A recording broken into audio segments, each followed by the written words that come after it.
Hello, I think we better get this show on the road. Check in, check in. 1, 2, 1, 2. I've got lights and stuff over there. That's always a good sign. Bring this a little bit closer. Good evening. You're very welcome to join us here. In the Molten shed, I'm a little bit further forward than I normally am because I have some things over here I might play with. Although you can't see that, but hey, we'll work that out as we go if that seems to be necessary at some point. Otherwise, hi, I'm Robin. This is Molten Music Technology. You've come to the right place. The idea, Sound and Vision Good, says Ken. Thanks, Ken. Always helpful. What's the plan? The plan is, well, this is the delayed Molten live chat that I would have done straight after the Molten monthly. But I wasn't able to because I was in London seeing Spirited Away, which was beautiful, I have to say. If you're not familiar, it's the Studio Ghibli. I know it's some Japanese stuff about this girl who gets lost in some kind of place and ends up having to give people baths and chase dragons and stuff. I get a feeling there's levels to this that I hadn't really considered. But anyway, it's on at the Colosseum in London, and it was lovely, just beautiful, all in Japanese, with the odd subtitle, and it was superb, just really enthusiastically done. Anyway, so this is therefore the live stream I didn't do. I'm now doing a week later, which also clashed a little bit with DivKids. Sorry about that, but hopefully you all got to see what that filter was all about. I didn't get the chance because I was watching the closing ceremony of the Olympics, which is something else that we clash with. But hey, what can you do? All you can do is put yourself out there and go, well, I'm doing this thing, and people come, people don't. That's completely fine. And so people can also watch it later. So you can always come back to this another time if you want to go off and do something else. That's also fine. What's the purpose of these things, I hear you ask? Nobody's yet worked that out. But what we tend to do is we have a bit of chat between myself and the chat. If you want to talk to me, ask me questions or make comments or something, you can do so in the chat that should be available on all platforms. YouTube is the most popular, but you can also chat on Facebook. No longer Twitter. You have to be a premium Twitter account user to stream onto Twitter. So Twitter is gone. But we're also on Twitch, I believe. So, and Facebook. So that's fun. That's fun. So you're welcome to contribute, and I'll do my best to respond. Although I can't respond to everyone all the time. And so then we just talk about synths and stuff and Modular and what we've been doing and anything coming up, that kind of thing. It's probably not going to be a late one because I feel quite hot and tired already. These lights are already getting a little bit warm. So, but you know, we're just here to chew on stuff, to talk about things, all the things I missed, and bits. So while we're settling in, saying hello to people, hi, hey, look, there's Make Mistakes over in Twitch. Fantastic. Hello, Twitchland. You're fabulous. Lonely, but fabulous. Then, yeah, I'll just grab a drink and we'll settle into it. I've got the back of the cupboard today. So, am I going with a Hobgoblin? I haven't had Hobgoblin since that pub in Brixton I used to go to. Generally before a gig or a club in Brixton, we'd go to the Hobgoblin. They had terrible food outside, but they had an outside, which was quite nice. And you could generally just watch people having fights and stuff, which was fun. But for some reason, I have a Hobgoblin Session IPA, so I think I might start with that. Got a ridiculous glass because everybody else has stolen all my normal glasses. Flipping kids. Don't have kids. They just... Nothing's your own anymore. Anyway, I'm going to make a right pig's ear of pouring this.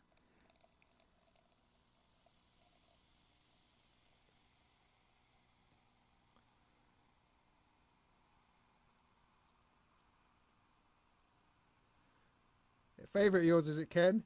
Yeah, I mean, I never used to mind it, but my sort of tastes have changed. Oh, that's not bad looking. It's not bad looking. I kind of don't drink quite so much ropey old beer these days. Although it's not as ropey as this one. The Gardener's Arms. No idea what that's going to be like. Like I say, back of the cupboard.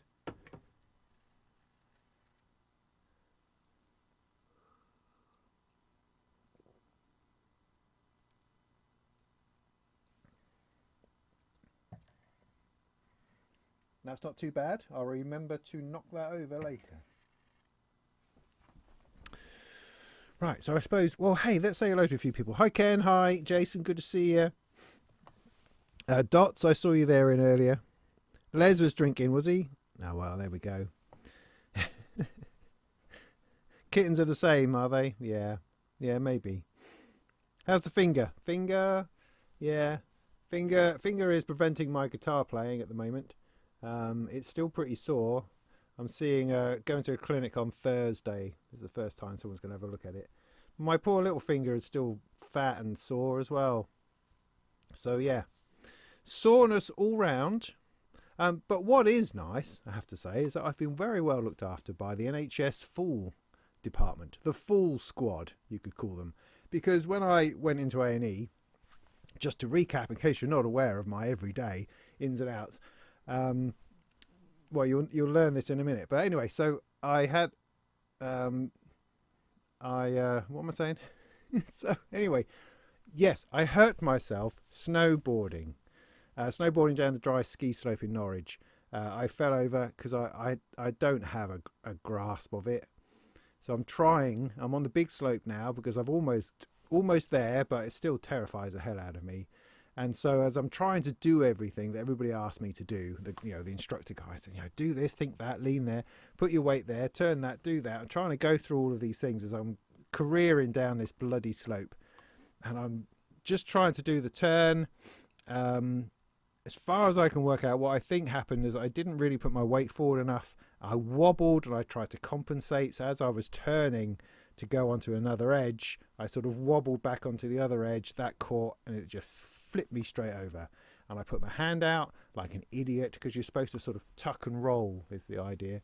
Because in the Norwich place they have the old-fashioned dry slope surface, which is these kind of honeycomb, hexagon, diamond, squares, whatever you call them, of brush stuff. And I think my hand went in one and I cartwheeled. Everything else was padded. I mean, I got these wonderful crash pants which stopped me hurting my arse, which is vital, I have to say. But my hand, no, went in, bent badly, and I dislocated the end of my finger. It sort of bent off at a funny angle. Just the end. It was really weird. I had to get my wedding ring off before my finger swelled up. And it was like that buzzer game, trying to get it round the curve without hurting myself. Anyway, so I went to A&E and talked to the minor injuries person who took all my details. And I told them what happened, and they said, so was it a fall? And I'm going, well, yeah, I fell over. They said, right, well, I'm going to have to report this to the fall department. And I said, oh, really? That's nice. I said, yeah, it's very important. They do a lot of good work over there. And all right, fair enough. So the following week, I get a letter through the post saying, dear really old person, we hear you had a fall. Is there something we can provide some support in order to help you adapt your living space so that you won't fall again? And I'm going, what?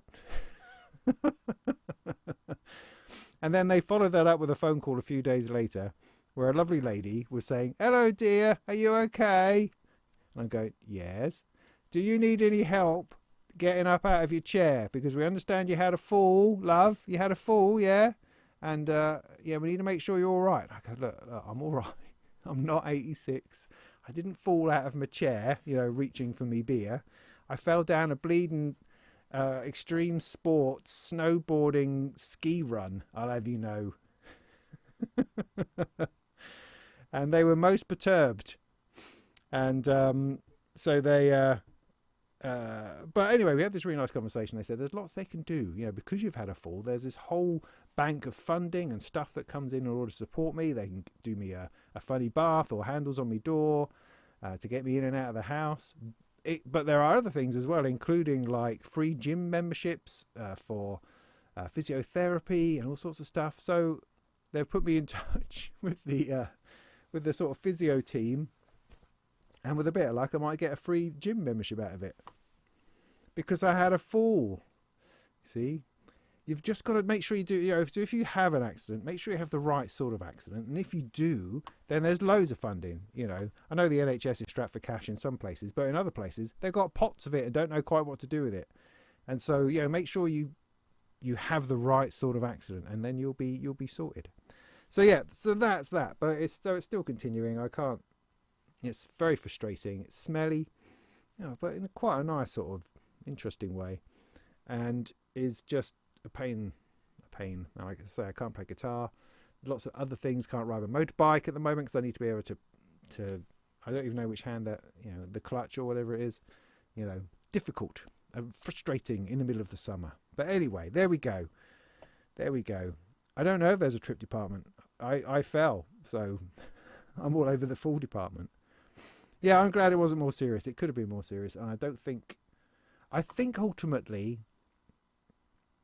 because I mean, I'm at an age, I'm in my 50s, so I'm at an age where you don't want to hurt yourself, because you know that recovery from hurting yourself takes a long time, and also damaging yourself can be more and more permanent the older you get.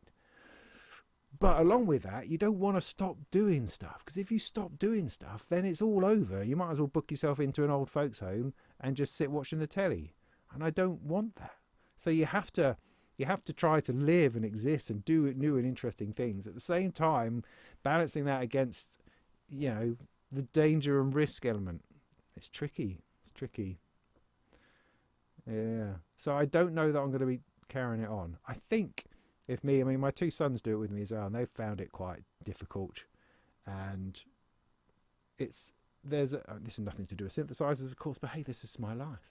And so what I mean is there's elements of it which are fun. No doubt there is fun to be had in this dry slope snowboarding, but that seems to be out of balance with the amount of absolute terror and possibility of getting hurt is just too high. Whereas I think if we were on a mountain in the snow, that balance would change, you know, just purely being somewhere exciting, but also the fact that you've got a lot more varied landscape to go through, more space in which to do it, and not such a punishing surface to do it on.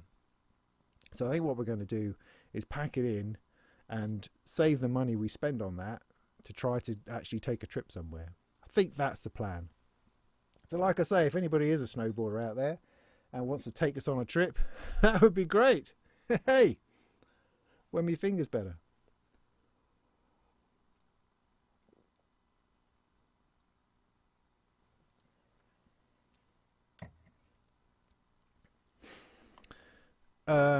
So yeah, thanks for that question. I like to answer all questions in as much detail as humanly possible. Yeah, it's not a Eurorack finger, so that's all right. That's the same with kittens. Thank you, Ken.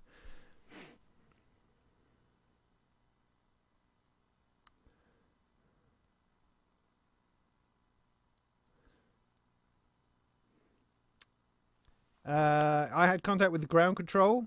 What? Was that a joke, or are you asking a question?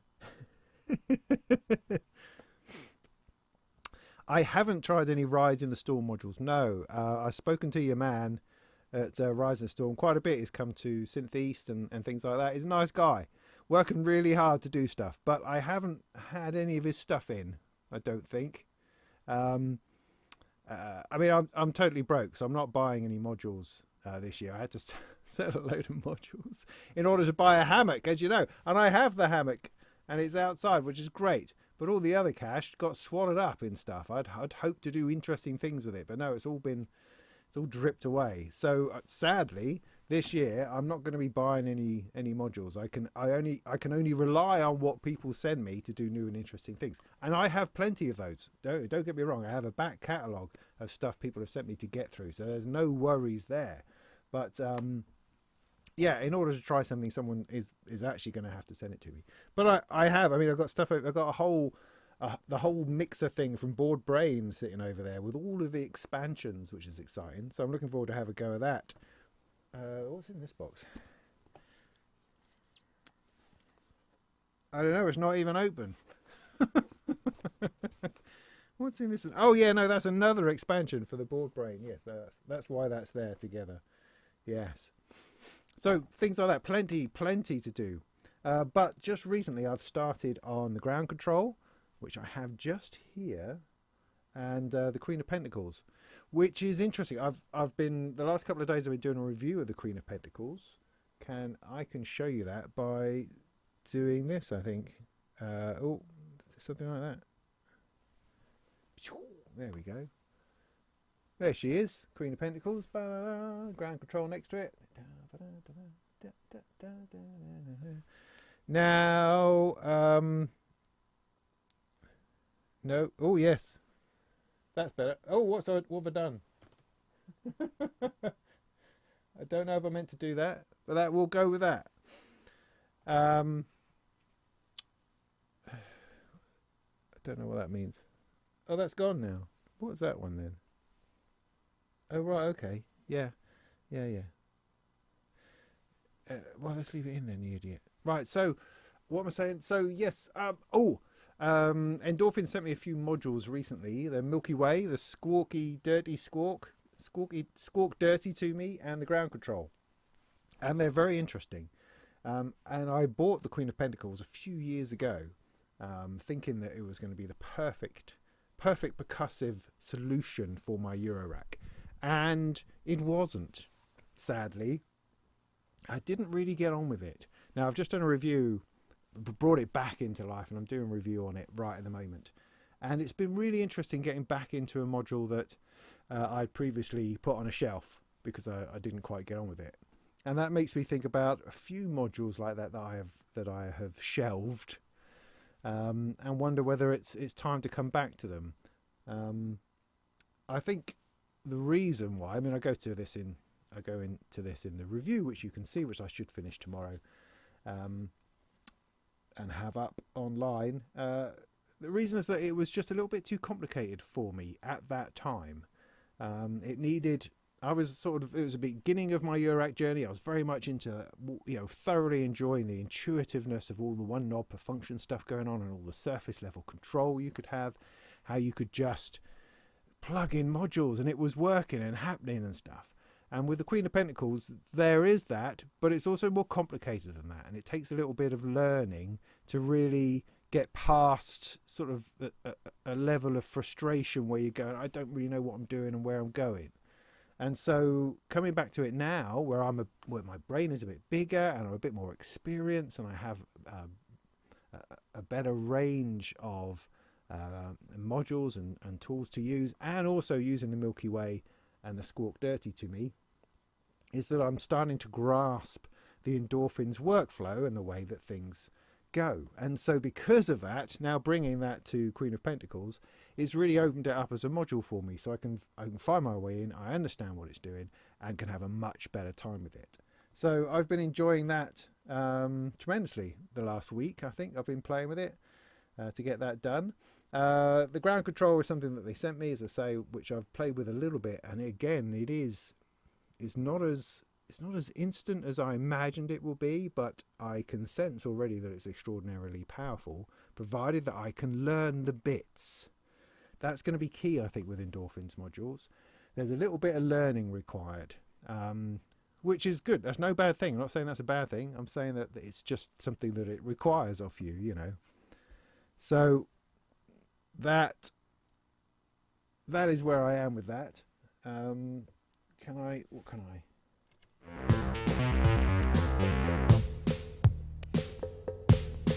So there you go. I am a master of the Queen of Pentacles.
that sort of thing. It's a fun module. Once you've got the hang of the sample side of it, which can be a little bit challenging, then it starts getting more and more interesting as you can inject other stuff into it and start using it either as a playable thing or as a rhythm machine, you know, whatever you like. And the whole time you've got this kind of 3-channel core of the kick, snare and clap, all of which are 909 inspired analog circuits. So it's got like this bit you can always rely on, and then all this sample stuff which you might well mess up. But it's got a fantastic filter in the middle which does all this sweepy stuff, DJ stuff, and some great effects at the end. So, you know, it has a lot going for it. So it's been fun to revisit that. So I hope to post that video tomorrow. I just want to do a couple of other sort of demos, because it's like when you're reviewing it and talking to camera, you've kind of got the same pattern running the whole time, and it'd be good to have some slightly different things. So I'm trying to work up some different stuff. Like, for instance, I've got some silly, hang on. Not that one.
Yeah, that's not too bad.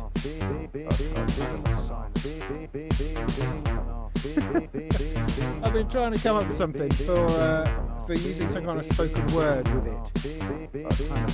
Something a bit more exploratory than this, you know, something without a real tempo, something that's a bit more, I don't know, all over the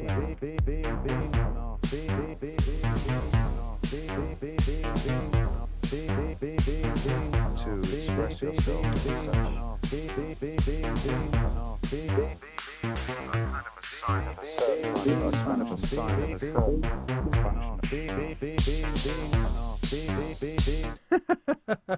That's quite good fun.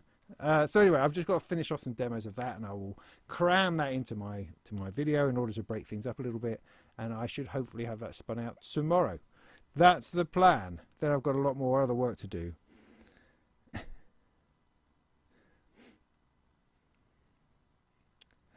Hey, Matt, thanks very much, mate. I really appreciate that. Wow. Fantastic. Thanks a lot for that. I'll try not to spend it just on beer. Have I got the Erica Synths label yet? Yes, can I do? It's over there in its box. I know exactly what I want to do with it. Where has it gone now? Oh, it's here. I have, yeah. I have big plans for this. I think it's going to be awesome, but I have not opened the box yet. I have my knife to hand. Oh, I do. Have a look. Woo! So this is, oh, it is a real kit. Yeah. So this is a real kit of stuff. This is a new thing from Erica Synths, which is essentially a, oh, don't want to lose that, is a development platform for developing modules on, or building your own modules. It's kind of the next stage. It comes with like breadboard and stuff. Sort of like the next stage of thing after the educational modules that we did. And I'm really looking forward to giving this a go. I think it's going to be very exciting. Very exciting. But I don't have flipping time. Do not have the time. But I will hopefully try to make time, probably just after the summer. I've just got to I've got to, let me keep going on about it, but I've just got to make money at the moment. And so that means writing, not making videos. Videos don't make any money. They contribute, you know, they enable me to do the thing that I do, but sadly they are cash poor. So I need to keep writing. So that's what I've got to do for the next couple of weeks, solidly if I can, just to keep things alive, man.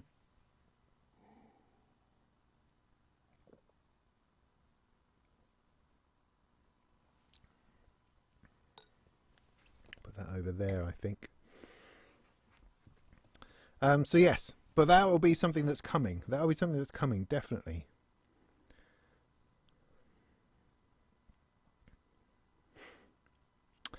Yeah, Nikki, I know you've got the ground control. I've seen you with it. Yeah, and the Queen of Pentacles. Yes, I mean, again, I was saying this in my video. I'm giving it all away, but hey, there's only a few of you here. You're not going to tell anyone.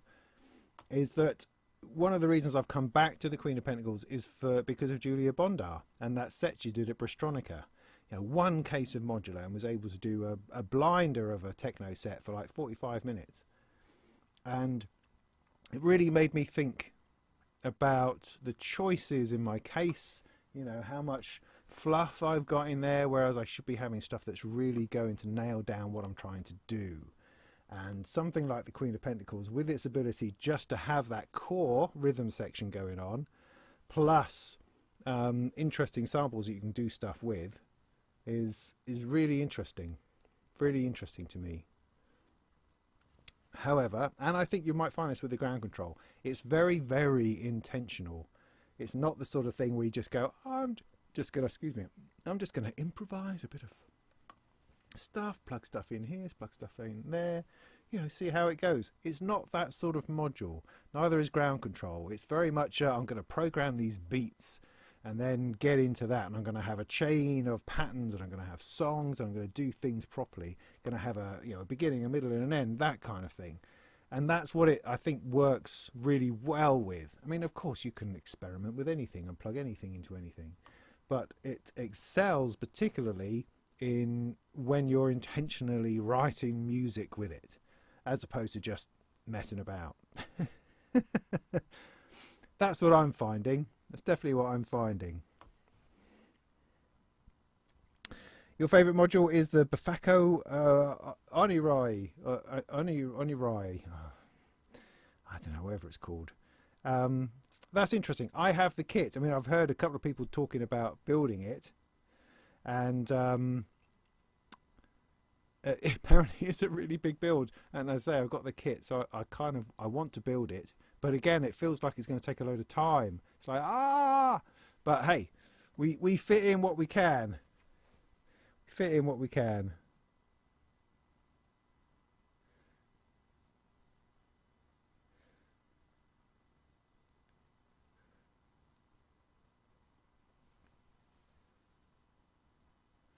Oh, there's meteors.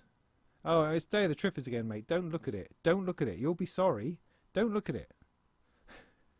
Yeah, no, Ken, exactly. I'm with you all the way, even before I read that next one.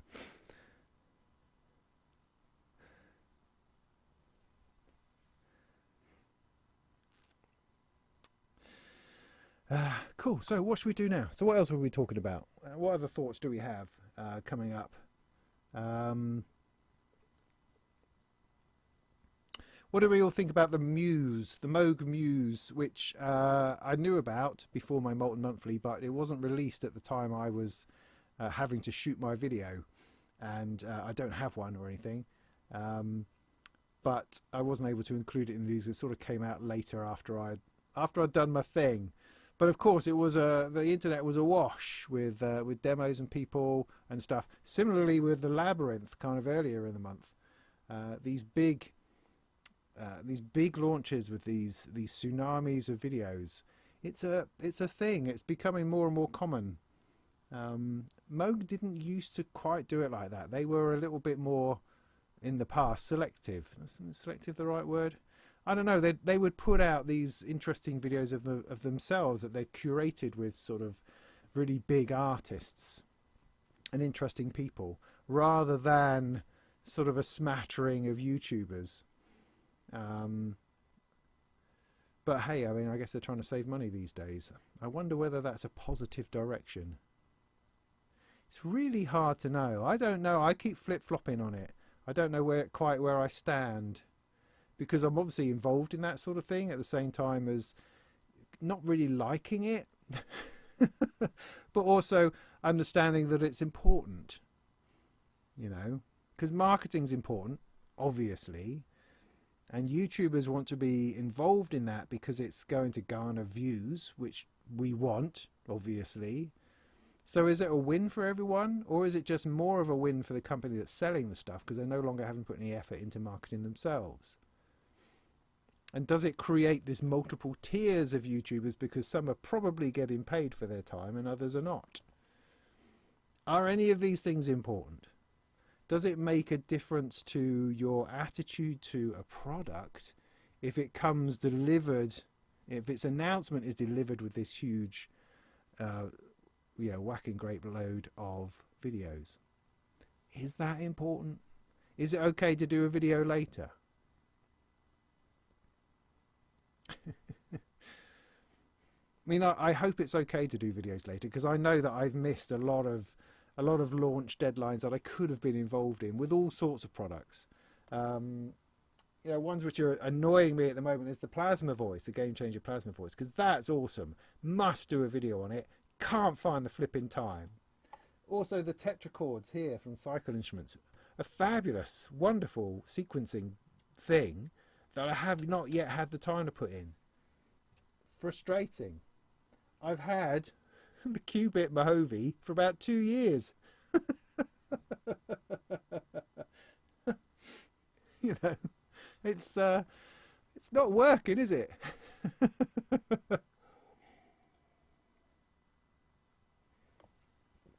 And what video have I done? Well, I did the Queen of Pentacles, which I bought like 3 years ago. Oh, I'm so on it. So flipping on it.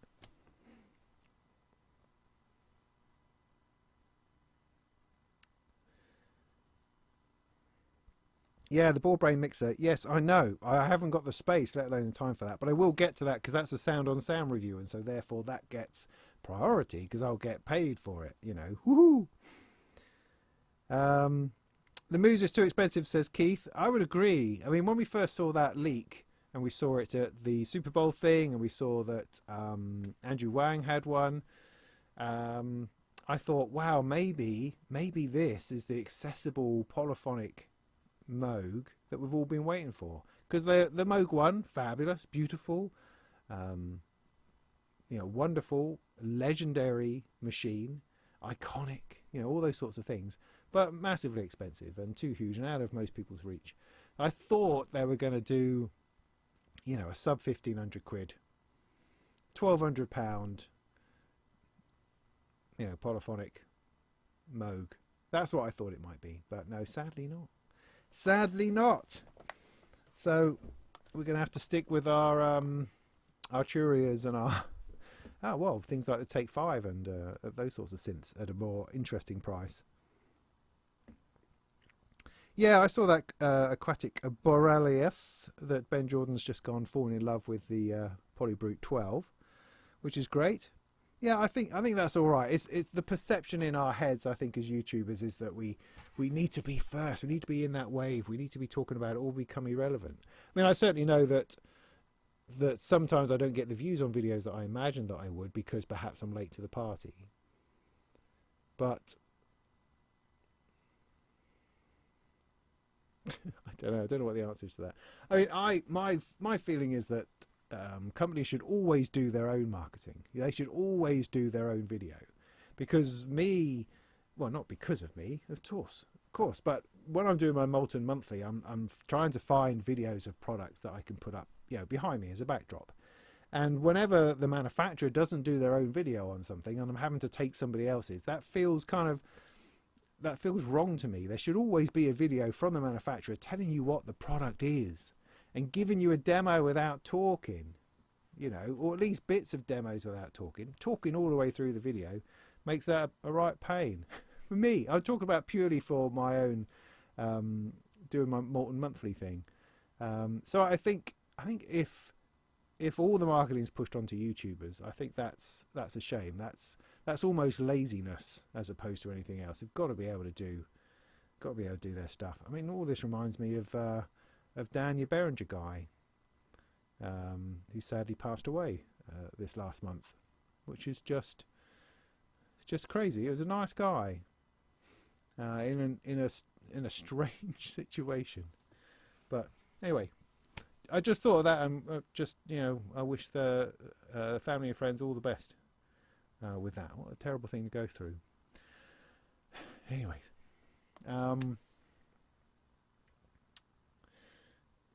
yeah. So making videos and that, making demos. How important is it all? That's the question.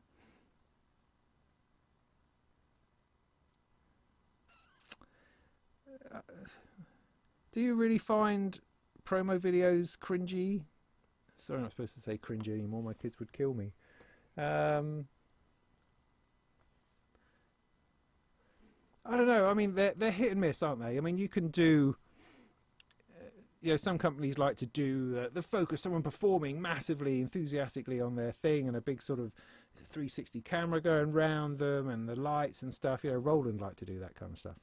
I don't necessarily think that that's necessary, but then who cares if it's given you a bit of a sound demo, an idea of what their expectations are for the product, because that's also part of it. You don't always get that when you're just given a product. It's like with the Labyrinth. I had that before anything had come out about it, and was trying to write a review, and I didn't really know what their expectations were, what Moog were trying to say with this particular product. And that's the sort of information that's useful to have in a launch video, where they can, talk about it, sound demos, all the basics is what you want. Then sure, have your YouTubers talk about it. That's fine. But, you've got to start off with concrete, good information so that we know how to approach a synthesizer or a product, I think.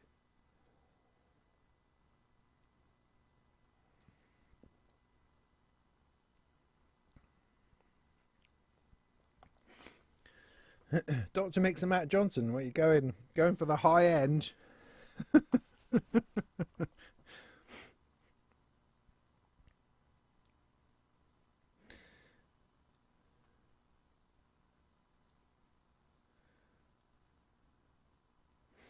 Yeah, I think the manufacturer story is important.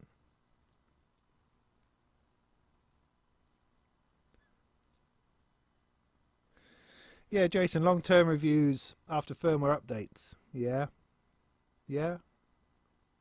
See, the thing with that, though, is that you have to continue using it.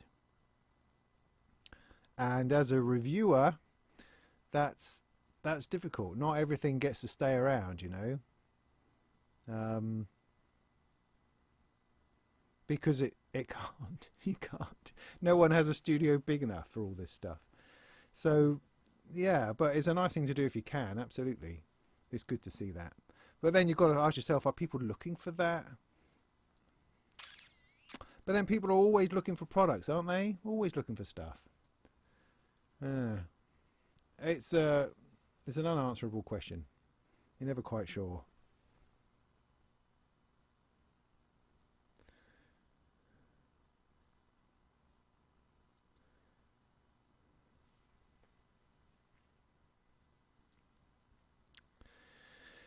Spectravox. Okay, yeah. No, I mean, people do. I understand that people like filter banks and vocoders. I get that. It's just never been my bag, man. I don't know what to do with it, other than sound like Sparky's Magic Piano, and that's like fun for 2 minutes, and then it's like, oh my god, I sound like Sparky's Magic Piano, and then have to go away. You're then Daft Punk for 5 minutes, and then you go away and rethink your life. I think that's the thing.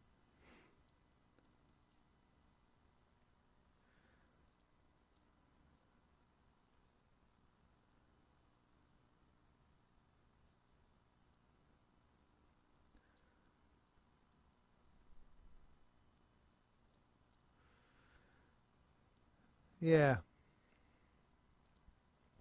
there's so much tension within YouTubing. Reviewing on YouTube, though, this is the thing, because there's these tensions between getting views, which is a thing, and furthering your reach, furthering your audience, but increasing your audience, your subscribers counts, because that, regardless of what we think about subscriber counts, it provides levels of access to things.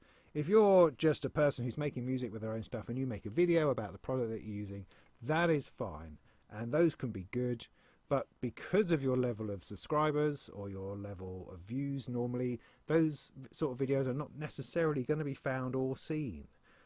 And so when you work hard at a YouTube channel to try to build it up, you are going to get greater reach, greater sharing, and therefore your videos will have more of an impact.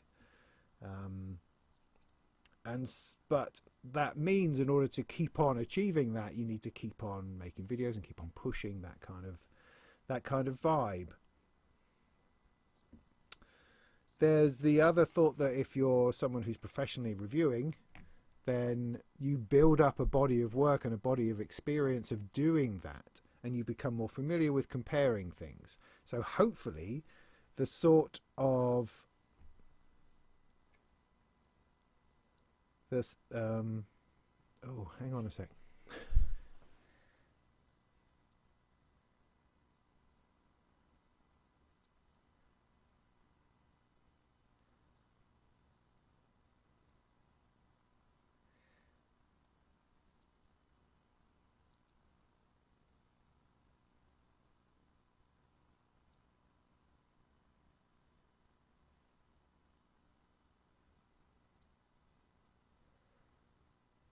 Sorry, just potential household emergency.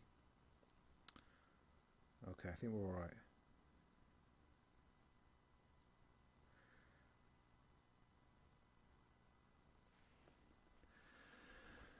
What was I saying? Oh, some crap. Trying to navigate this idea of justifying my own value and my own worth, while trying to work out how to do that in a way that's not going to flog me and burn me out into the ground. I mean, I think what I've decided, just from rather than trying to think laterally into what everyone should be doing, the way I have to behave is that I have to fit things in when I can. So it's like, for instance, I've had a couple of, since my subscriber count has got big and that's opened up doors, I've signed a couple of NDAs with some other people who have sent me new bits of software, and the release date has come and gone, and I've done absolutely nothing with them, and that's a shame. But that's just the nature of the time that I have to give stuff. So it's all very well people sending me things, but if I don't have the time to cover it, then it doesn't actually work out in anybody's favour at the end of the day. So what I've had to come to terms with myself is that while I say yes to people as much as I can, because that feels good, I can't promise to deliver exactly what they're after, because I only have so much time, and I have to look after myself, and I have to become happy with that, even though it feels mean sometimes when someone sent me their precious module or their precious thing and I haven't spoken about it. But that's just something I have to come to terms with. I can't feel bad about that because I don't have the time to do everything, but I'll do my best. Like, for instance, a nice guy, Flat 6, who sent me the Arp of Darkness and stuff. There was no reason for me to cover the sleight of hand, because it was a little too simple and could just knock around in my rack as a handy thing, and I might have brought it up if I used it in a thing. But the Arp of Darkness was such a little tiny work of sparky genius that I had to do a flipping video about it right there and then. But that's how it needs to be, because you get a lot of, it's like when you're going on Netflix and you want to watch a movie, there's so many sort of 60 to 70% good movies that you just don't know whether you can bother wasting your time on, because they're going to be all right, but you want to be watching 5-star movies, 4.5-star movies. And it's the same with the modules. You want to find something that's just really good to give your limited amount of resources to, and that means a lot of stuff just doesn't get looked at, sadly. Like, for instance, the Detroit Pink 87. Oh, excuse me. Can I direct this to it? Let me just give me a second. This turned up.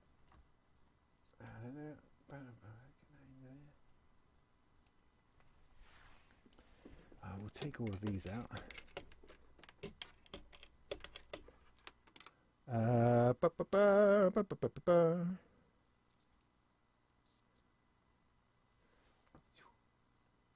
This fella here, Detroit Pink 87. What the heck is that? You say? It's a little work of genius, is what it is. An absolute little work of genius. Simple, brilliant. It's going to be perfect for the Harp of Darkness. I'm going to use the two together, I think. At the moment, it's over here because I thought I might use it with the Queen of Pentacles, which I have a little bit. What's that going to? That's going to that thing over there. It doesn't have a clock, I don't think. So I've been clocking it, which I've taken out. Which one is the clock? Is it this one? No, that was nothing. Look at that. It's not plugged to anything at all. So where is my clock at the moment? It's there. It is this one. Let me put that in. Okay, let me show you what this does quick, because it's just brilliant. I mean, it's not perfect. It's simple. You know, it does a couple of little things, but it just does them really well. And I can already see how I can use it, and that's what I really like. I really like that in a module, man. I really like that. And let me get this through to.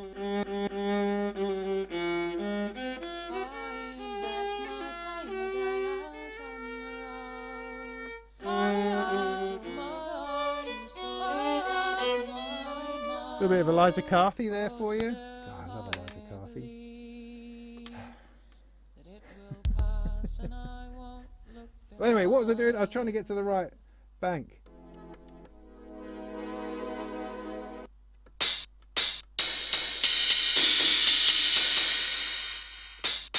That sounds about right, although it sounds terrible. Let's go.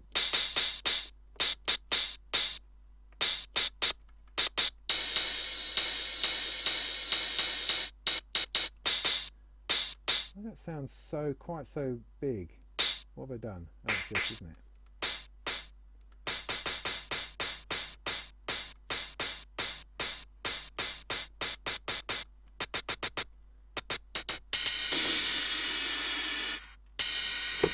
So, sorry, I'm just getting distracted. So, channel 1, right there. Boom.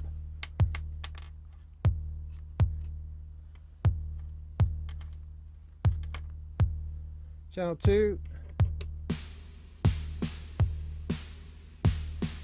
Okay, I'm going to clear channel 2. No, I'm not. Yes, I am. Then I'm going to record something else in. Are you ready?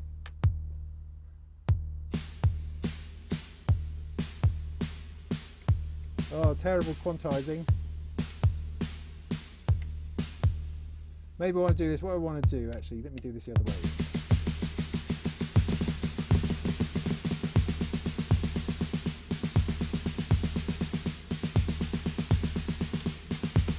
What am I doing, I hear you say? Let's go 4 into there. 4.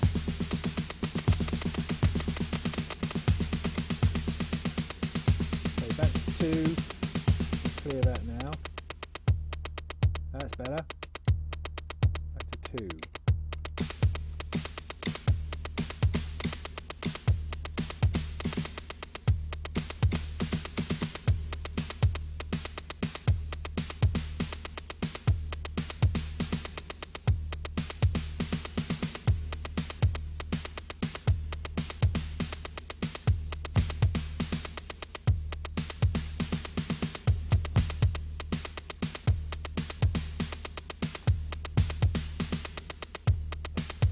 Another cable.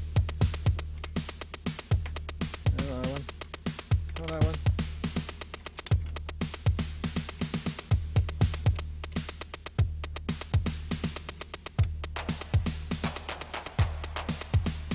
Number 3.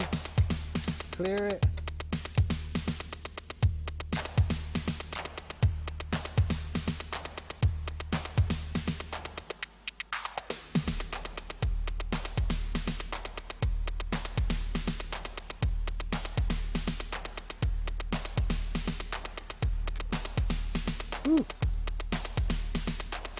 go to 5, stick into my open hi-hat, round to 5.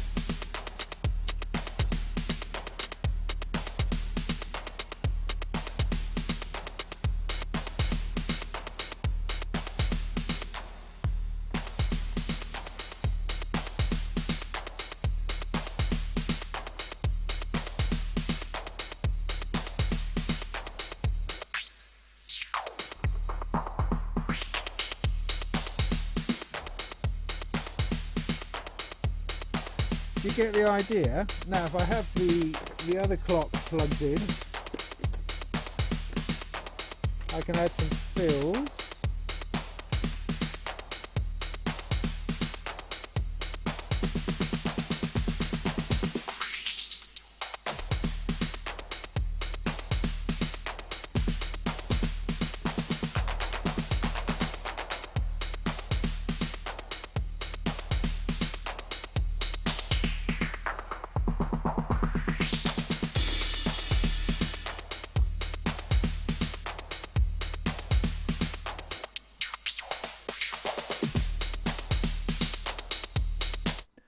That sort of thing.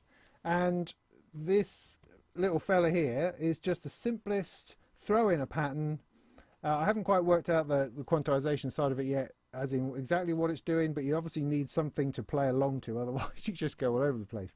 But you've got 16, 32 or 64 steps on this little button here.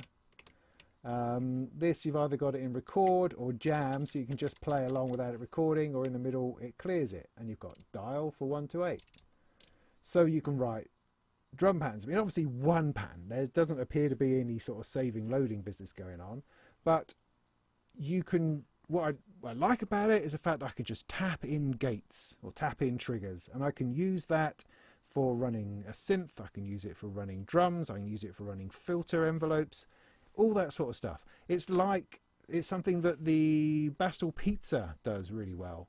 It has that sort of functionality in it as well, but you know, hidden away amongst all the crush of the tiny little knobs and bits and pieces. Whereas this is open, it's there, you can see what's going on, just got to send it a clock, and bosh, you're doing stuff.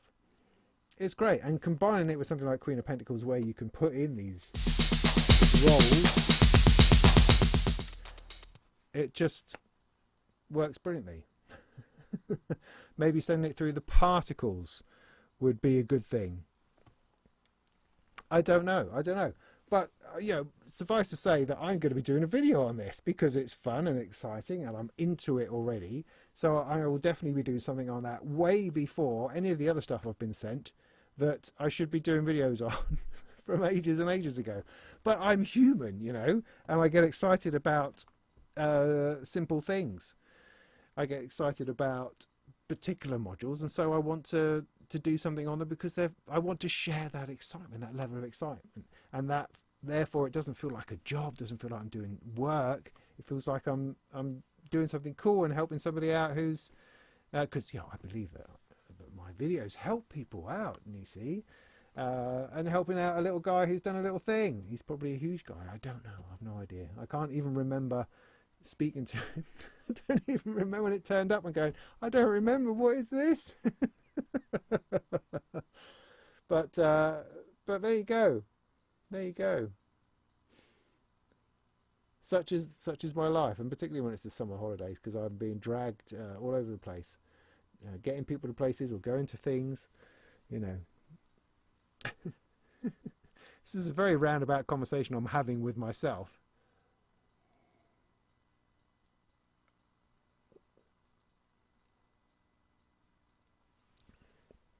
But I enjoy talking about the nature of YouTube and YouTubing and influencing, because it can sometimes feel like a dark art for one, or it can feel like a very separate thing.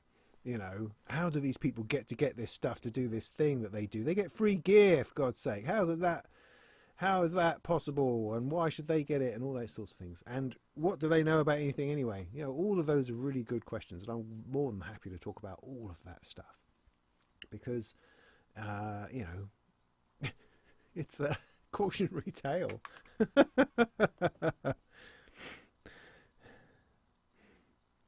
Pretty cold, yeah. But Beat Step Pro drum section. Really? I've got a Beat. No, I don't have Beat. I've got a Key Step Pro that I hardly ever use. I like anything other than it.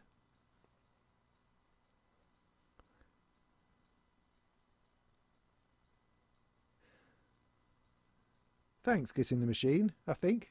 Thanks, yeah.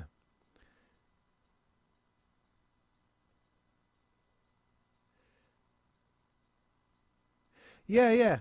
Funny, Ape, you should say that you do rolls on the ground control. I've not found them completely satisfying. They seem to almost like they run over themselves, or maybe it's just the fact I'm just not in time with myself very well.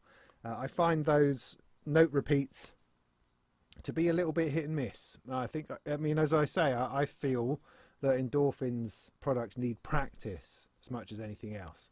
So the Queen of Pentacles, I'm much better at it now because I've been using it constantly for the last week. Yeah, whenever I've got a moment, I'm playing with it. So now I can kind of got to the point I can perform with it, you know, whereas you can't do that straight away. I think ground control is similar.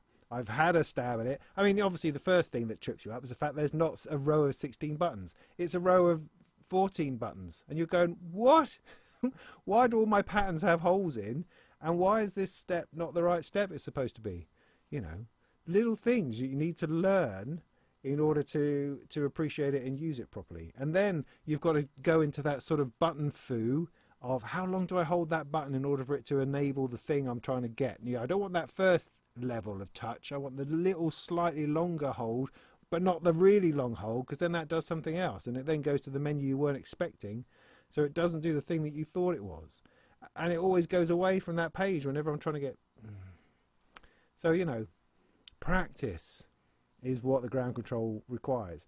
Similarly, I find the mute buttons quite difficult. They don't seem to work all the time, which is annoying. You've really got to intentionally press them to get them to function. However, getting into it, I don't think I'm going to be able to do a video on it immediately. I think that's going to be a bit of a slow burn, but I can definitely see that it has an enormous amount of potential in it. You know, I'm already spotting the ratcheting and the probability and bits like that.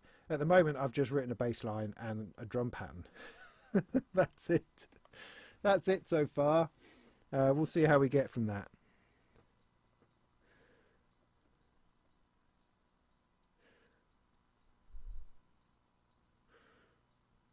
Trust your instincts. Yeah, it's that interesting thing where, you know, everyone knows that you can't second guess people. Everyone knows that you don't actually know what to do for views. Nobody knows how to control the algorithm, but we still keep telling ourselves that we do. And we tell ourselves things like, oh, I've got to put out a video at 8 o'clock in the morning or 3 o'clock in the afternoon, or a certain particular time. The thumbnail has got to be a certain something, because that's going to improve it. You can't post the link to the video into Facebook. You have to post it into a comment, because otherwise, if you post a link in Facebook that goes away from Facebook, Facebook de-emphasizes it. So, you know, we're constantly trying to beat the monster somehow and do the right things. But when you're right. You just have to trust your instincts.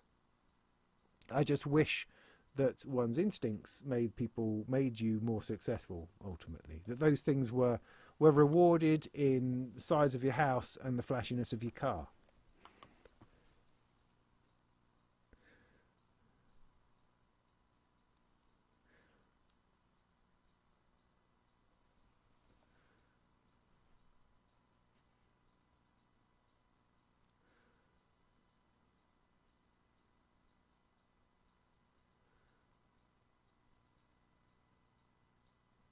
Oh, Paulie's in the house. Good to see you. Good to see you. Pete as well. Thanks, Pete. I appreciate that. Have you fixed Windows yet? Dear. I bet you never tire of those sorts of questions.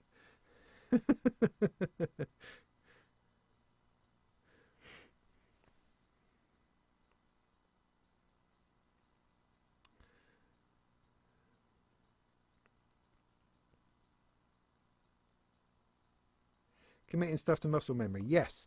And I mean, that is something that's a big problem with with reviewers like myself, because you don't spend enough time with the gear, because the in some ways the industry doesn't really allow it. You know, trying just to be honest about it, not trying to, you know, I know talking about money is distasteful. I appreciate that, but it is an element in that if you're lucky enough to be paid to write reviews, as I am, the pay is not awesome, and so there's only so much time you can give to things. And also in terms of and also as you're paid by the word, you also find that magazines want to cram in as many reviews as they can, and so they want the word count to be smaller and smaller and smaller. It means you get paid less and less and less, and it's actually harder to write a short review than it is to write a long waffly one. And you know, the monetary rewards for that are not reflected in the amount of work you actually put into it. So for instance, writing reviews of modules, they tend to be quite short, but you still have to put a heck of a lot of time into it. It's a tricky one. It's a tricky one. I was saying that for a reason. I'm trying to think what that reason was now. That's now escaped me.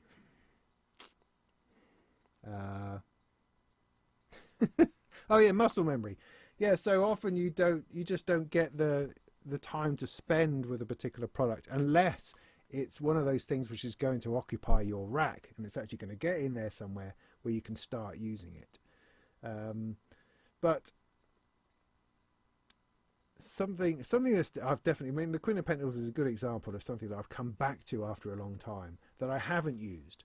Because I do go through periods where it's busy, you try something, if you don't immediately gel with it, you kind of have to put it to one side and look for something else. And in my little rack here of stuff that I'm using at the moment, I've got the Aikido from Bastel Instruments, which is the VCA I've hated the most. I could not stand it. It drove me nuts. Part of that, I think, thinking about it now, is it's because it's patch sockets with different to veils, and I've got 3 or 4 veils that I use all the time, and they're brilliant. You know, and so the Aikido comes along, very similar setup, but all of the sockets are different. They're all backwards, and you just go, oh, I just can't work out what it is I'm plugging into. And I don't know, I kind of like, I'm over VCAs. I just don't know if I want to use them anymore. I'd much rather just use a filter to turn things on and off. Otherwise, you've got these 2 things going on that's fighting against each other, and then you need 2 envelopes and they fight against each other. I just don't know what that's about. But anyway, I've got the Aikido back in and I'm starting to enjoy it now. And I don't know what's different, but my approach to it is different, and it's starting to shine a little bit. Castor and Pollux Mark II, because I sold my other one to Dots. I hope that's doing all right over there. I really liked it, but then just didn't seem to get a chance to use it. The second one came out, bought it immediately and played with it for 5 minutes, and then thought, I don't have time for this. Went on something else. But it keeps creeping back. I still don't know what the button does. I don't know. I think it goes between individual, because it's got 2 oscillators in it, whether it goes between individual, in sync or not in sync, or detune, I don't know, something like that. It's just beautifully colourful, and I can usually get a good sound, good meaty sound out of it. So I'm really starting to enjoy that again now. Although the knobs drag a little bit, which is a shame. I'm going to have to see if I can get in there and loosen them up a little bit. I've also got the LS1 back into, the Light Strip 1 back into service, which is great. I love that thing. And that's partly because I had one of those, the Bella one in, and I couldn't get on with it. It would drive me nuts. And it's like I'm sitting there with this thing, this touch strip controller Eurorack module, and I'm looking at it going, I know this is super powerful, and I've sat here now with a manual for an hour trying to do different finger combinations to swap between the different modes, and I think I get it right, and then I go away for 5 minutes, come back, and it's not, none of it's working again. I've no idea what I'm doing, I've got it all wrong, and I'm not sure what it's doing. And then I spend another hour fiddling with it, getting it doing something really interesting, go away, come back, I can't make it work. I can't seem to get it into my head. And so it's more frustrating than it is useful now. So I've had to sort of put it to one side. Whereas the light strip, and I keep forgetting how to use this as well. I can show it to you. This fella here, it lights up and that. And I keep forgetting how to use it, but it only does one thing pretty much. So that's a little bit easier. I don't hold that. I hold this, hold that, move this, and then it does the thing. You know, it's just a modulator. It's beautiful. I love it. It's totally ace. I can use it for screaming solos, or I can use it for modulation. It's a super little thing, and it, as you say, it just does that. So that's all I want.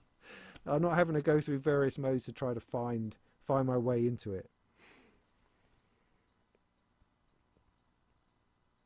Yeah, it's nice, isn't it, Nikki? It's just got a really good sound to it. You sometimes get a little bit lost when you're not sure what mode you're in, and am I tuning these together? Am I not? I don't know, and it can sometimes, I feel, get a bit overwhelming in the bigness of its sound, perhaps.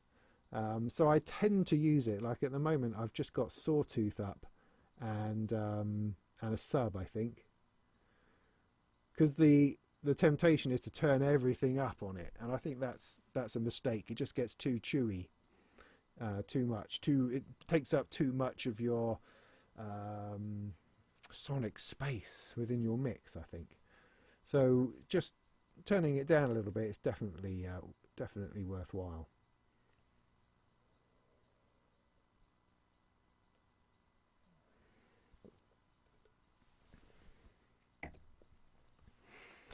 So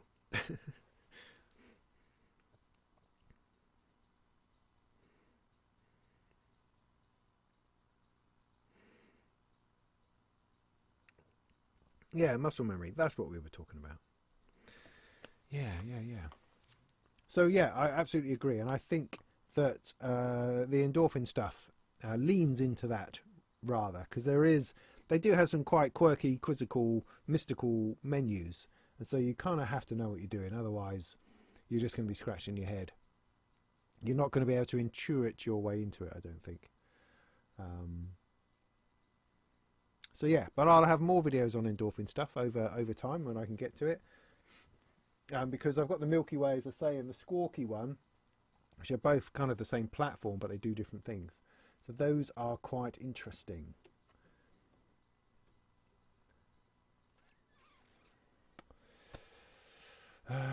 Cool. So yeah, I mean, I wasn't planning to stay here all night. What time is it now? 10:15.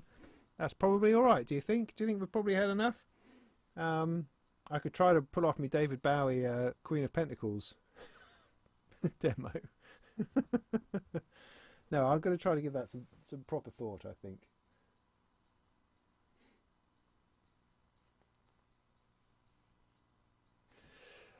I could give you a little heads up that hopefully, where are we now? In my new module, my new module is coming soon. It should be, hopefully, we're looking at mid-September for a release. It's kind of ready. It's just a matter of fitting everything in and getting all the paperwork done. Like, I've got to write a manual that I was supposed to do this weekend, but I've got distracted into the Queen of Pentacles because, you know, tales from the shed. In that I did a review of it and it just wasn't very good. It just did not go well. Sometimes when you're trying to talk about a product, because I do all of my reviews off the cuff, I don't script them. Perhaps I should, I don't know, but I used to, and that just seemed to take out an enormous amount of time, and I didn't like my voice when I read.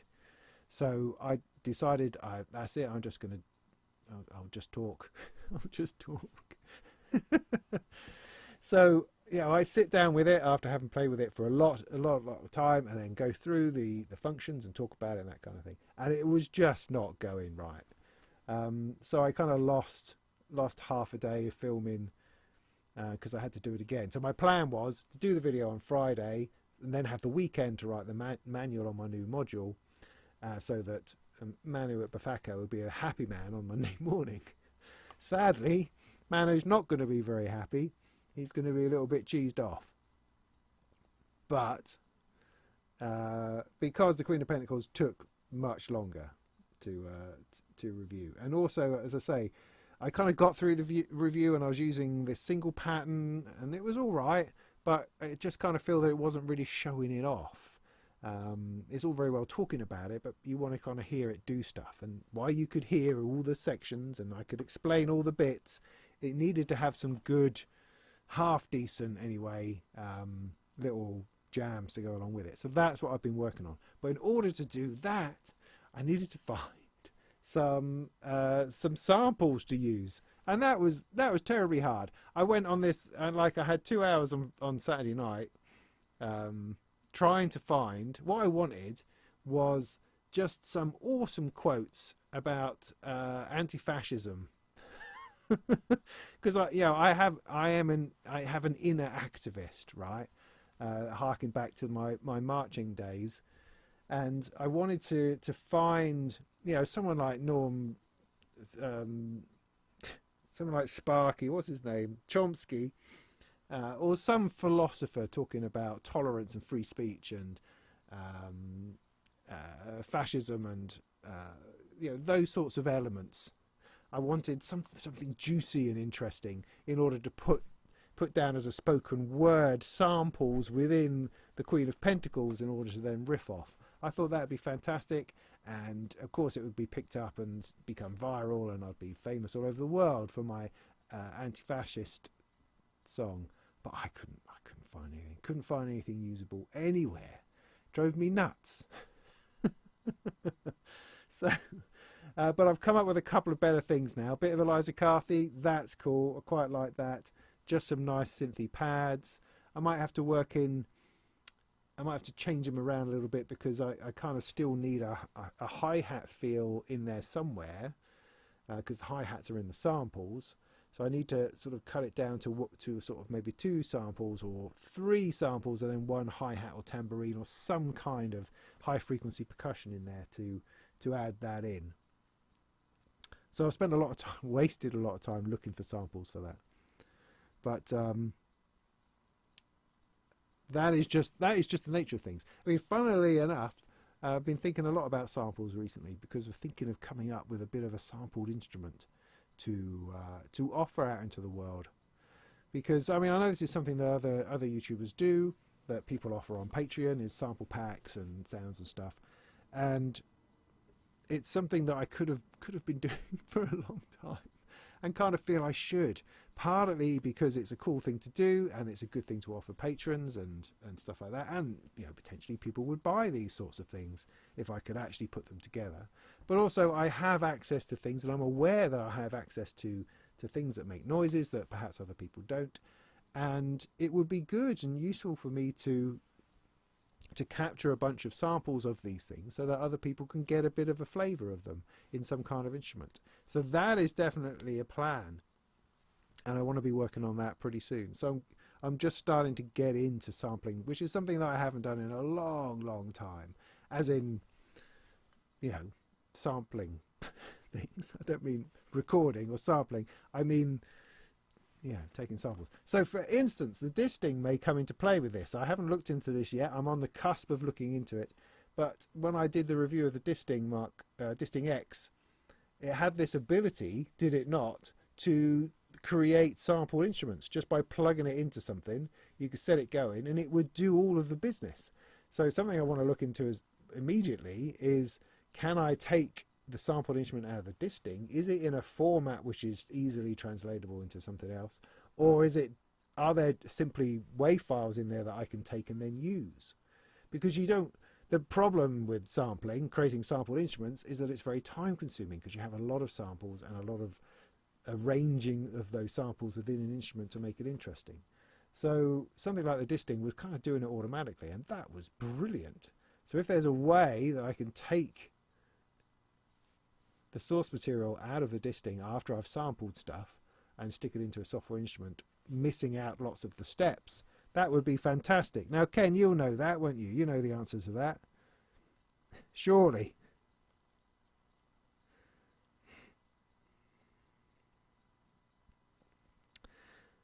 Yeah, sounds of the shed 41. Ben, hi, how you doing? Yeah, that kind of thing.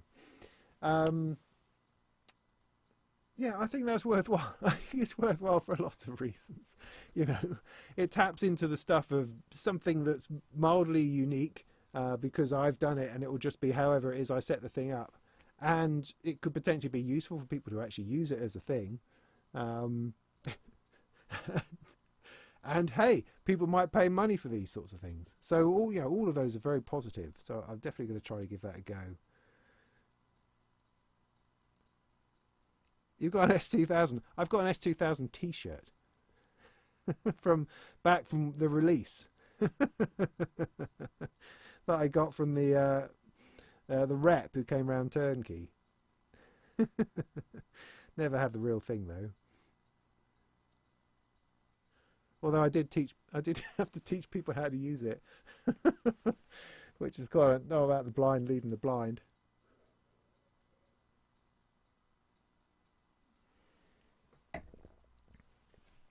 So yeah, building sampled instruments. I'm going to be all about that next.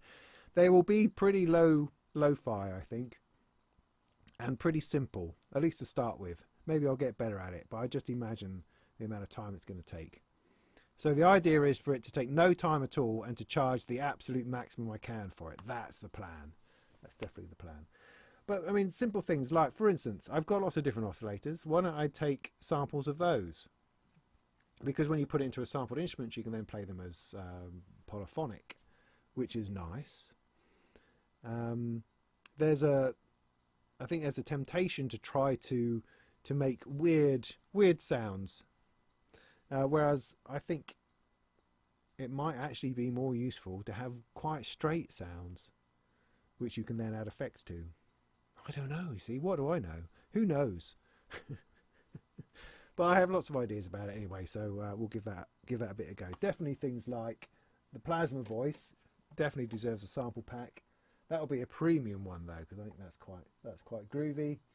There's other things. I'll see what I can come up with. I think it's a good way forward. Yeah, lo-fi and simple is great. Thank you. Yeah, exactly. I'm not trying to be Spitfire or anything.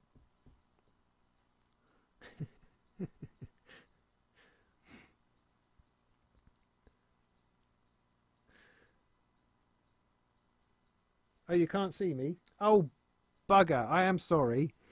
There we go. Sorry, I forget when I have the overhead camera.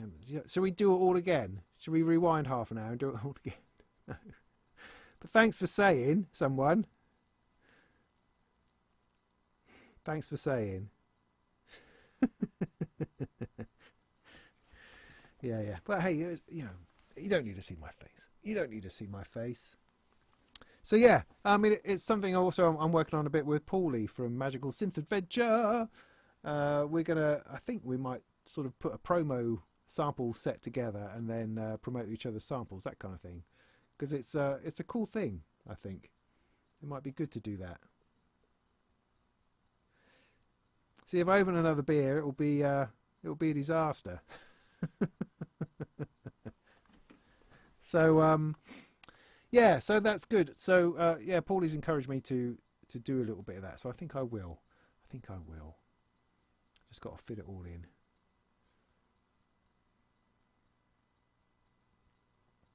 I don't know if I'm going to fit it all in. Oh my goodness.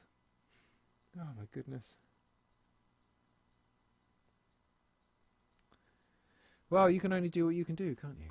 So yeah, I'm not going to perhaps have the level of output as I have in the past. I just need to keep on knuckling down.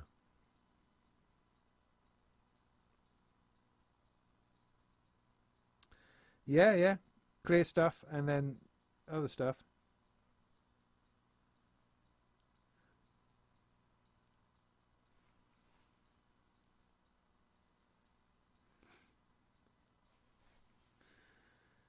Samples need to be in a set, so get a groove going and break it down to elements. Yeah, I mean, there's lots of different ways to go. I mean, you can go into loops. I mean, loops obviously means you're going to have to be a bit more careful with your editing, as opposed to just hits which are turning into individual sounds. See, I don't know the first thing about it. I think my feeling on it is that if I think about it too much, it'll just not happen. Because I know that there are multi-layers and multi-samples and velocity layers and aftertouch and you know, round robins and loop points and all of this stuff involved in creating sample packs. And on the other hand, when I did the Tiger from the disting, I just did, I think, every third note or something, and it went off. I just had a patch and it sounded great, and I thought, well, this is excellent, let's do that. So that's the kind of thing I'm looking at. I'm not trying to overthink it. It's something that will perhaps develop in complexity over time, but you've got to start off with something simple, otherwise it just ain't going to happen. Just got to start simple. They're WAV files, are they, in the disting? Okay, cool. Well, that's at least that. I'm thinking of using, or we were talking about using Direct Sampler. Is that what it's called? Can't remember. The thing that Venus Theory uses, makes all his instruments in. It's an open source sort of sample player front end, where I think you use pretty simple coding just to you know, to create the instrument within the panel, and then you've got a few effects and a filter and an envelope and that sort of thing in front of it.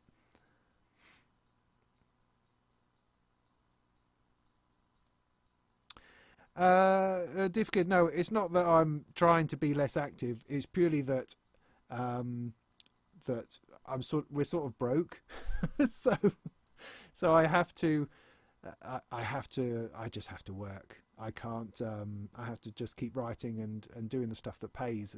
And sadly, the YouTube thing, although it pays a little, is not the thing that pays the most. And I'm having to lean into the writing. What I hoped would happen when I left Gear News earlier in the year is that would free up space for me to do more videos, which it did initially, and somehow I would still make the same money through some magic. Because you know how it's supposed to go. You're supposed to quit a job that has got frustrating for you, and then your life opens up and it changes for the better, and you know, it's all gravy from there. That's not quite what happened, sadly. It just meant that I just no longer had the money that I was getting from Gear News and didn't really have anything to replace it. So it's been a challenge, should we say, for the last few months. I have work. I have plenty of work. It's just that I need to actually get it done, as opposed to messing around on YouTube. You know, that's the kind of reality. So that's all I mean by that. There will certainly be videos. So the Queen of Pentacles review coming out tomorrow, all being well, provided I can do just a couple more jams on it. So I've got that coming. I probably will throw something out on the Detroit Pink at some time, just because that was a load of fun. I've got I'm probably going to do a video on the Play Fader, which I got over there, which I've done a review for Sound on Sound, so I've kind of passed that now, but it was such fun that I kind of feel I'd like to do a video on it. But again, it's like, excuse me, I don't know. I don't know if I can fit it in. Like I say, there's lots and lots of stuff. I want to do some DIY. I've got DivKid's stereo bus thing in a kit form that I want to do, and I've also got the Oni Rai, the One Eye Roll, whatever it is. I've got that to do. I've got a couple of other really nice kits that people send me that I want to do. So I want to do a little bit of soldering. I want to kind of do a few days of that, but it's trying to fit it all in. It's trying to fit it in. So that's the thing. Yeah, no, it was certainly good for my mental health, for my sense of self and well-being. It's been really helpful to you know, to leave Gear News behind. It was great while it lasted, but it was doing me in by the end of it. So it's good. It's good to change, and stuff. Although I mean, it's quite interesting in that one of the things that massively was doing my head in with Gear News was that I had to constantly monitor social media in order to be on the lookout for news. And while that's great to some degree and can be very social, and you feel very engaged and with it, and you understand what's going on, and you have the news. It's just too much, to the point where you're sort of a gibbering wreck at the end of the day, and it's midnight and you're still scrolling and you're still saving things to Instagram going, oh, that's really interesting, I'll write about that in the morning, that kind of thing. So I'm really happy not to be doing that anymore. The flip side of that is that I've become a lot less social online, because I'm not there seeing everybody's post all the time and getting there with the comments. I'm just dipping into it occasionally, which makes me feel sometimes that I'm not quite as engaged with what's happening out there in the online synth communities as I once was. But hey, you can't do everything and be everything, so that's just kind of how that is, I suppose. But these things ebb and flow.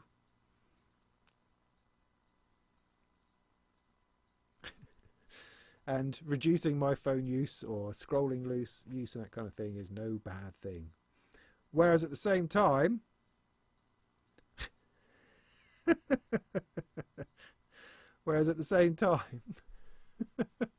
sorry, I'm laughing because someone's trying to save me, which is awesome. I'm already saved, mate. I think your comment, lovely though it is kind of wasted on me. Because my life of abundance and my cup is already overflowing, I'm afraid, my friend. But God bless you. Anyway, what was I saying? I don't know. No prying at all. I like to talk far too much, and I lay it all out there because I find it interesting and cathartic for me.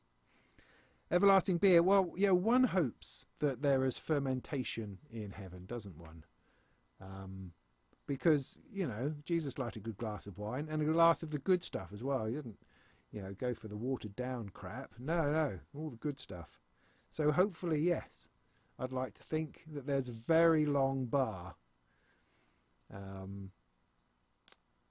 for all eternity. This is Hobgoblin. It's not the finest thing in the world, but it's all right. It's all right, and I've nearly finished it, and I just nearly threw it on myself.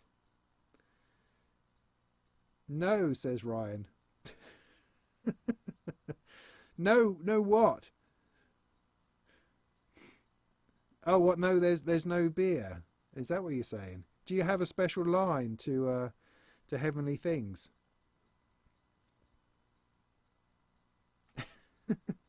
Oh well, the Pope's here now, so we'll get some clarity on the matter.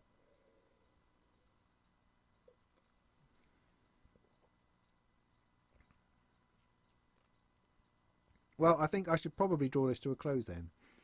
Should I have one more blast on the Queen of what's it called?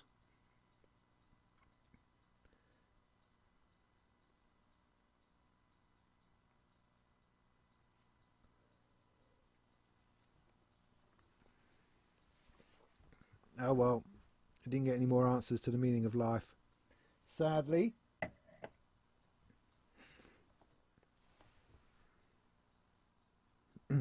Yeah, cheers Ben, thanks for dropping in.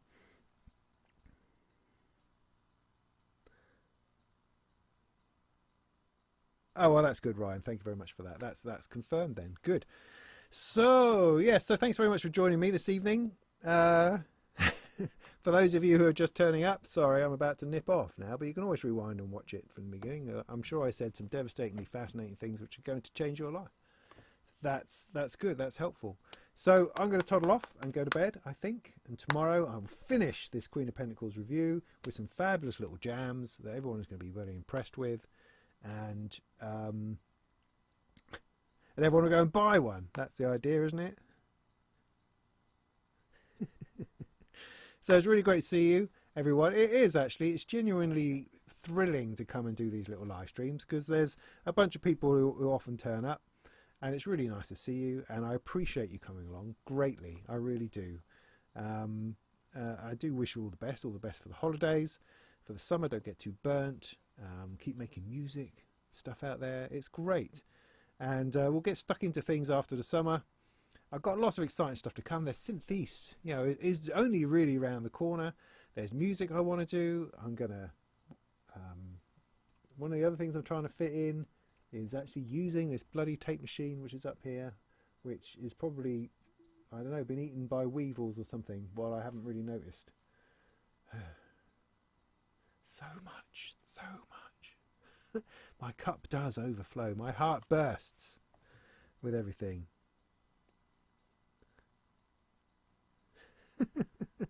What?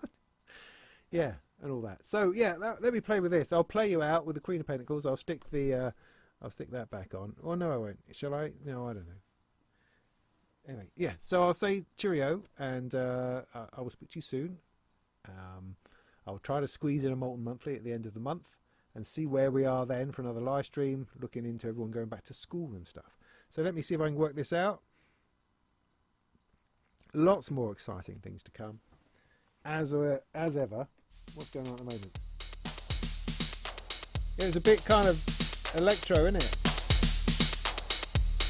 You get that breakdancer in.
Bye.